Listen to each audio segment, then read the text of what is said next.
Magandang araw mga kaibigan. Pag-usapan natin ang reaksyon ng House Leadership doon sa napipintong pagsampa ng criminal case laban kay Speaker Martin Romualdez at ang mga kapwa niya kongresista kaugnay doon sa falsification of legislative documents. Ito yung isasampa ni grupo ni Congressman Pantaleon Alvarez, Attorney Jimmy Bundok at iba pa. If I'm not mistaken, ngayong araw, as early as possible, isasampa na yung kaso, criminal case.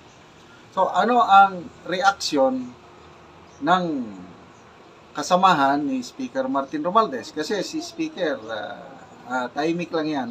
Minsan-minsan nagsasalita. Kaya lang, marami siyang mga lieutenants, wala lang na nagsasalita.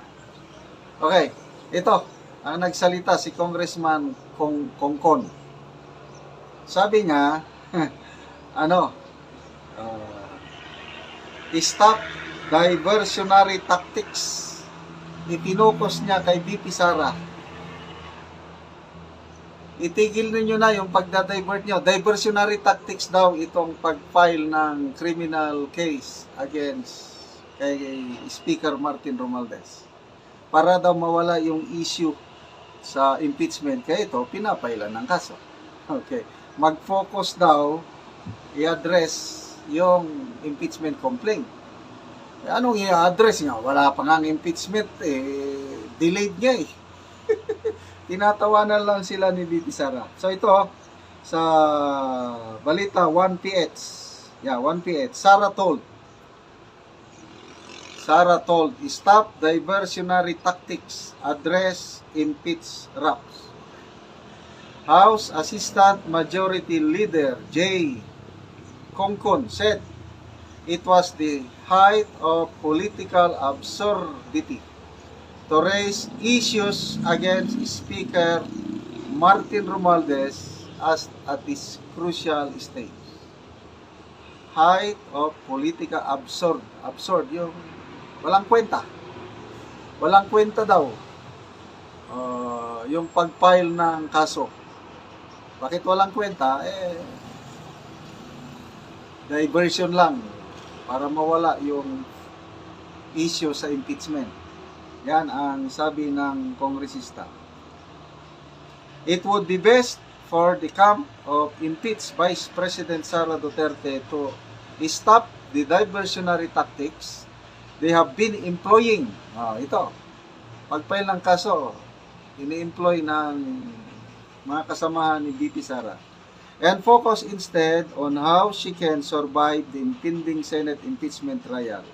Okay. So, kahapon niya sinabi to.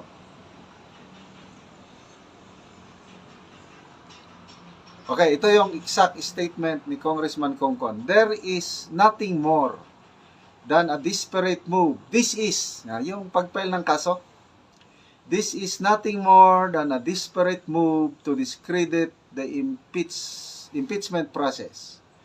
The real battle here is not about the political wrangling that we expect, but the one which involves truth and justice. Wow. This should not be hidden using diversionary tactics. Ito, meron siyang pahayag tungkol sa speaker. The speaker has been instrumental in ensuring that the rule of law, is followed, and now he is being targeted to weaken the case against the Vice President. This to me seems crystal clear, let alone the timing.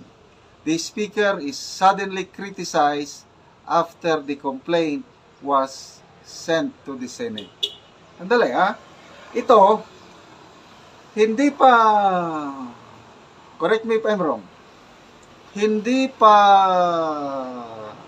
na-impeach si VP Sara, nag-uusap na, nagsasalita na si Congressman Alvarez, sina Attorney Vic Rodriguez, sina Congressman Ungab nga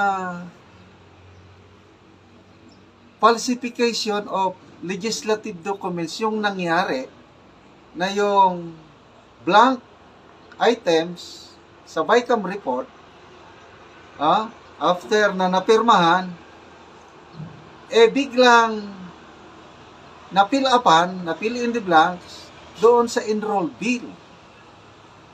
Sinasabi na yan at magpa-file kami ng kaso. Sinabi na nila yan. So bakit sinasabi ngayon ng Congressman Kongko na bakit ngayon pa isinampa? Ngayon na to me, hindi ito related. Ano? To me, it's not a diversionary tactic. Ito talagang ginampanan lang ni na Congressman Pantaleon Alvarez. Tinupad lang nila yung salita nila na kakasuhan nila ang mga involved. So, ang BP Sara nakahanda na harapin. Tinatawanan lang niya nung sabi niya paghandaan. Tinatawanan lang niya. Magalit pa kayo nung sabi niya na mas masakit pa maiwanan ng jowa kaysa ano. Pabayaan niya yung kampo ni BP Sara, total. Pag hindi siya maganda, tanggal siya sa pwesto. So, ito ngayon, kaabang-abang, yung isa kong subscriber basahin ko yung message. General, sabi niya, kaabang-abang, ngayon.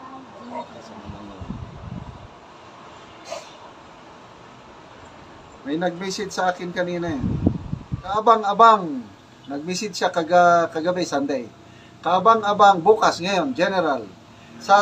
Sasampahan na ng kaso ang tatlo, Romualdez, Dalipi, si Congressman Kimbo, special mention, tunay na bayani, according si Congressman Alvarez, sir. Yun. So, status update yung pinadala sa akin. So, yun. Monitor natin ito at mag-vlog ako once na naisampa na yung kaso. So, yan. Medyo hindi kaya natataranta na ang House leadership itong pagsampa ng kaso. Tingnan natin. Okay, mga kaibigan, salamat po sa inyong